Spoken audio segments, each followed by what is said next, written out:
রাজনৈতিক দল কিন্তু এত সহজ কথা না। রাজনৈতিক কিছু মানুষ জড়ো হলে একটা রাজনৈতিক দল হয়ে যায় না। সেটার জন্য আদর্শ লাগে, সেটার জন্য সংগঠন লাগে এবং কর্মসূচি লাগে। এখন আমাদের কাছে কিন্তু সেই সময়টা নাই যে আমরা একটা রাজনৈতিক দলের পিছিয়ে আসলে গড়ে তোলার জন্য সময়টা দিব। আমরা আসলে গভর্নমেন্টে আছি, আপনি পরিস্থিতি বুঝতেছেন আমাদের এই সময়টা কতটা পরিশ্রম করা লাগতেছে, এবং আমরা যেই প্রতিশ্রুতি নিয়ে এসেছি আমরা কিন্তু একক সিদ্ধান্তে ব্যক্তিগত জায়গা থেকে আসি নাই। মানুষের কাছে কিন্তু আমাদের জবাবদিহিতা করতে হবে যে তাদের আকাঙ্ক্ষাটা আমরা বাস্তবায়ন করতে পারছি কিনা বা আমরা আমাদের ভূমিকাটা পালন করতে পারছি কিনা। তো সেইটাই আমাদের সবচেয়ে বেশি মনোযোগ, আমরা সেই কাজটা সম্পূর্ণ করতে চাই। তারপরে আমরা আমাদের ব্যক্তিগত দলীয় রাজনৈতিক সেই বিষয়গুলো নিয়ে আমরা ভাববো। আচ্ছা, আমার শুভেচ্ছা এবং শুভকামনা থাকলো আপনাদের প্রতি। আমি একটু জনাব এনি ভাই আপনার কাছে আমি শেষ দুটি প্রশ্নে আসতে চাই। এই দুটি প্রশ্নের মধ্যে থেকে প্রথম প্রশ্নটি হচ্ছে যে আওয়ামী লীগ সরকারের বিরুদ্ধে আপনাদের বড় দুটি অভিযোগ ছিল যে বেগম খালেদা জিয়াকে চিকিৎসার জন্য বিদেশে যেতে দেওয়া হচ্ছে না। আমরা দেখেছি এই সরকার, অন্তর্বর্তী সরকার ক্ষমতা গ্রহণের মধ্যে দ্রুততার সাথে বেগম খালেদা জিয়ার মামলার ব্যাপারটি নিষ্পত্তি করা এবং তার পাসপোর্ট ফিরিয়ে দেওয়ার ব্যাপারে চেষ্টা করেছে, কিন্তু বেগম খালেদা জিয়ার বিদেশে যেতে কি আসলে কোনো বাধা রয়েছে কিনা, তিনি দেশে যাচ্ছেন না কেন? এবং আরেকটি অভিযোগ ছিল যে তাদের হামলা মামলার আশঙ্কার কারণে জনাব তারেক রহমান দেশে ফিরতে পারছেন না, এরকমটা আমরা শুনেছি। কিন্তু এই সরকার ক্ষমতা এসেছে, সেটিও 60 দিন হয়ে গেল, জনাব তারেক রহমান দেশে ফিরছেন না কেন?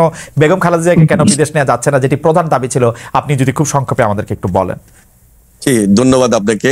একটু আগে অ্যাডভাইজার নাহিদ যে প্রশ্নটা আমার সামনে তুলে ধরেছেন, আমি সেটা আগে বলছি যে এই যে ডাকসু নির্বাচন, আমি বরাবরই 90-র পরে বিএনপি যখন 91-এ এই দেশের রাষ্ট্রীয় ক্ষমতা আসে, আমি 90-র ডাকসুতে আমি নিজেও ইলেকশন করেছি এবং সেখানে আমি নির্বাচিত হয়েছি আমাদের খোকন পরিষদ। এর পরবর্তীতে ডাকসু নির্বাচন কেন হয় নাই? তো ওই সময় আমাদের রেগুলার স্টুডেন্ট এবং ইরেগুলার স্টুডেন্টদের মধ্যে একটা কম্পিটিশন ছিল, এবং আমি রেগুলার স্টুডেন্টের পক্ষে ফাইট করেছি, দল আমাকে মনোনয়ন দিয়েছে। তার মানে কি, বিএনপি রেগুলার স্টুডেন্টের পক্ষে অবস্থান নিয়েছে, কিন্তু ইরেগুলার স্টুডেন্টের পক্ষে নিয়েছে তখন কিছু irregular student plus Awami League, Chhatra League, যার কারণে সেই নির্বাচন হতে পারে নাই। সেকেন্ড, 93-তে আবার যখন ডাকসু নির্বাচন হয় তখন আমাকে দল বিপি নমিনেশন দিয়েছে, সেটাও কিন্তু রেগুলার স্টুডেন্ট এবং ইরেগুলার স্টুডেন্টের ফাইট ছিল। সেখানে একই জিনিস ঘটনা ঘটেছে, সেখানে আমরা বরাবরই ডাকসুর পক্ষে ছিলাম, বাংলাদেশ জাতীয়তাবাদী দল, কিন্তু এই চক্রান্তকারীদের আওয়ামী লীগের বা মুজিববাদী ছাত্রলীগের তখন ওই ষড়যন্ত্রের কারণে আমরা নির্বাচন করে নিতে পারি নাই। হ্যাঁ, এটাকে আপনি স্বাভাবিকভাবে বিএনপি সরকারের ছিল, কিন্তু আমরা সরকারের থাকলেও বিশ্ববিদ্যালয় একটা স্বায়ত্তশাসিত প্রতিষ্ঠান, সরকার সেখানে সরাসরি হস্তক্ষেপ করার কোনো সুযোগ নাই। আর ভবিষ্যতে বিএনপি যদি এদেশের জনগণের সরকার হিসাবে ম্যান্ডেট পায়, তখন বিএনপি আবারও বলছে যে আমরা এককভাবে সরকার পরিচালনা করব না, সকলকে নিয়ে ঐক্যমতে সরকার গঠন করব, এবং সেখানে অবশ্যই শুধু তখন যখন বিপি নূর আমরা সেই নির্বাচন অংশগ্রহণ করেছি। আপনার বক্তব্য পুরো পরিষ্কার। ভবিষ্যতে যে ডাকসু নির্বাচন হবে সেই ডাকসু নির্বাচন অবশ্যই হওয়া উচিত এবং আমরা সেখানে সর্বাত্মক সহযোগিতা করব। এবার আসুন, দেশনেত্রী বেগম খালেদা জিয়া দীর্ঘদিন অসুস্থ ছিলেন, এখনো অসুস্থ আছেন। ওনার বিদেশে যাওয়ার ক্ষেত্রে এখন কোনো বাধা নেই, তবে এখানে বিদেশে যে ডাক্তার বিদেশে কোথায় যাবেন সেগুলো একটা প্রিপারেশন আছে, সেই প্রিপারেশন নিয়ে আমরা অপেক্ষায় রয়েছি। ইনশাল্লাহ খুব শীঘ্রই আমরা চেষ্টা করবো দেশের বেগম খালেদা জিয়া উন্নত চিকিৎসার জন্য দেশের বাইরে উনি যাবেন। এবং আমাদের প্রিয় নেতা জনাব তারেক রহমান, তিনি ওনার যে মামলাগুলো তিনি নিজে মোকাবেলা করতেছেন, মামলাগুলো যদি আইনি প্রক্রিয়া সবকিছু সমাধান হয়ে যায়, খুব শীঘ্রই ইনশাল্লাহ উনি দেশে ফিরবেন এবং বাংলাদেশ যে বিএনপি এবং এই দেশের রাজনীতিতে ওনার ভূমিকা উনি যেভাবে পালন করেছেন এবং দায়িত্বশীলতার সহিত পালন করবেন। আমি ব্যাপারটা এনি ভাই একটু বুঝতে চাই যে জনাব তারেক রহমানের বিরুদ্ধে মামলা এখন রয়েছে, কিন্তু তিনি কি এখনো এই একই আশঙ্কা করছেন যে তিনি দেশে নামার সাথে সাথে তাকে গ্রেফতার হতে পারে? না না, উনি মামলাগুলো তো মোকাবেলা করে আসছেন। মোকাবেলাটা লন্ডনে বসে করে আসবেন। মোকাবেলাটা লন্ডনে বসে করতে হবে কেন? কেন লন্ডনে বসে করতে? স্বাভাবিক উনি একটা দলের নেতৃত্ব দিয়েছেন, ওনার বিরুদ্ধে ফেভারেবল গভর্নমেন্ট অনেক মামলা হয়েছে। ফেভারেবল গভর্নমেন্ট আছে, তারপরে তো আইন আছে। গভর্নমেন্ট আসলেই যে ওনাকে আইন মোকাবেলা করতে হবে, দেশে থেকেই মামলা মোকাবেলা করা সম্ভব না। আপনি তো দেশে থেকে মামলা মোকাবেলা করছেন এনি ভাই। তারেক রহমান তারেক রহমানের জীবন সব সময় আওয়ামী লীগের কাছে তখন এখন এই 60 দিন আওয়ামী লীগের হিসাবে আমি আনতেছি না, এই 60 দিন এই সময়ে উনি আসবেন, উনি মোকাবেলা করে আসবেন। এই কারণে আসবেন যে উনি এসে যেন আমাদের সঙ্গে সম্পৃক্ত হয়ে জাতীয় রাজনীতিতে ওনার যে ভূমিকা সেগুলো তিনি সরাসরি আমাদের সঙ্গে থেকে কাজ করতে পারেন। উনি আসার কারণে, আইনের কারণে যদি ওনাকে জেলে যেতে হয়, সেই জিনিসটা আমরা জামিন হবে সেটা তো কি অসুবিধা? ওনার তো আর সর্বোচ্চ আদালতে না জামিন হবে, জামিন তো তবে এনিওয়ে আমার কাছে মনে হয় এটি আপনার সাথে তারেক সাহেবের কথা হয়, ওনাকে জামিন দিয়ে দিবে। আমার সাথে মনে হয় যে আপনার সাথে তারেক সাহেবের নিয়মিত কথা হয়, আপনার দলের মধ্যে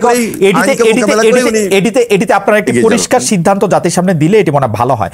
যাই হোক, কারণ আমার কাছে এটি এখনো খুব গ্রহণযোগ্য মনে হচ্ছে যে তিনি দেশে এসে কেন মামলা লড়তে পারবেন না, তিনি দেশে এসে কেন, এটা আমি জানি না কেন হয় মামলা লড়ছেন। তো মামলা বাইরে বসে লড়ছেন, এতদিন উনি মামলা লড়ছেন, একই ধারাবাহিকতা লড়ছেন।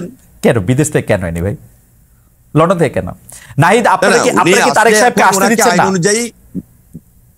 না? না আমাদের পক্ষ থেকে তো এরকম এটা মানে তিনি ইচ্ছা করলে আসতে পারেন, এটা তো আইন রয়েছে, সেই আইন অনুযায়ী। আমার কাছে মনে হচ্ছে যে এই ব্যাপারটা নিয়ে আসলে আমরা নিশ্চয়ই একটা ক্লিয়ার পিকচার পাবো। আমার এনিভার জন্য আরেকটি প্রশ্ন আছে, সেই প্রশ্নটি আমি একটু করে, আমাদের হাতে একটু সময় না, I just want to request hour producer to extend it for 2 or 3 more minutes, because আমি একটু এনিভাইকে জানতে চাই যে এনিভাই 5 আগস্টের পরে সংখ্যালঘু সম্প্রদায় আক্রান্ত হয়েছে, জাতীয় সঙ্গীত নিয়ে প্রশ্ন তোলা হয়েছে, মাজার ভাঙার ঘটনা ঘটেছে, দরবার আক্রমণ করা হয়েছে, নারীরা আক্রমণের মুখে পড়েছে, নারীদের পোশাক নিয়ে কথা বলা হয়েছে, হিজবুত তাহরির প্রকাশে তৎপর, সামনে দুর্গাপূজার আয়োজন নিয়ে নানা শঙ্কা। অন্তর্বর্তী সরকার কি সব বিষয় ঠিক মতো সামলাতে পারবে, কি মনে করেন আপনি? দেখুন, আমি আগে বলেছি দেশের ভিতরে এবং বাইরে বসে কিন্তু অনেক ষড়যন্ত্র চলতেছে। বিবিসি একটা নিউজও করেছে, এবং এই দেশে যে সমস্ত নিউজগুলো হচ্ছে, বিশেষ করে হিন্দু সম্প্রদায়কে নিয়ে, এগুলো ম্যাক্সিমাম ফেক, এবং বাংলাদেশের বাইরে বসেও এই সমস্ত ষড়যন্ত্রগুলো হচ্ছে।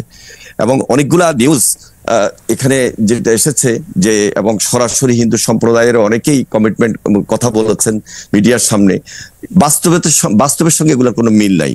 আর ভবিষ্যতে যে পূজাটা আসতেছে, আমরা খুবই সতর্ক আছি, এবং আমাদের দলীয় পর্যায় থেকে কোনোভাবেই যেন তারা ষড়যন্ত্র করে আবার এই হিন্দু সম্প্রদায়ের উপর আঘাত করে আমাদের নাম বা দেশে আমাদের যে একটা শৃঙ্খলা অবস্থা, সেখানে কোনো ষড়যন্ত্রে লিপ্ত না হতে পারে, সেই জন্য আমরা এখন থেকে সতর্ক আছি, সজাগ রয়েছি, এবং আমাদের দলীয় নেতা কর্মীদেরকে ইতিমধ্যে নির্দেশ দেওয়া হয়েছে প্রত্যেক জায়গায় তাদের সহযোগিতা করার জন্য। তাদেরকে আমরা ইতিমধ্যেই সেই সহযোগিতার হাত বাড়িয়ে দিয়েছি।